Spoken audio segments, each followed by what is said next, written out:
Banyak mana itu? Dikasih jarak bang, dikasih jarak bang.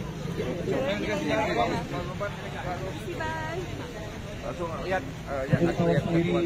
berarti dalam pemberkatan bang kameranya dikasih jarak bang.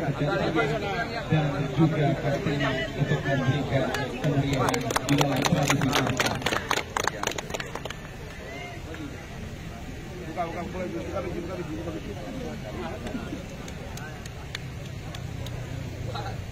Dan bersiap diserahkan bola dulu tanda bahwa penghormatan di Panau Alas sendiri. Bahwasanya bola-bola ini adalah lambang keberanian dari tradisi adat Alas.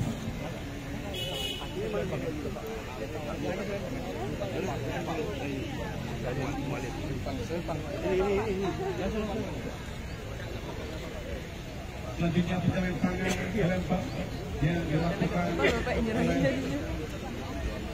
kepada Tentu Haji Musafir. Satu lagi dikasih jarak ya bang, dikasih jarak bang.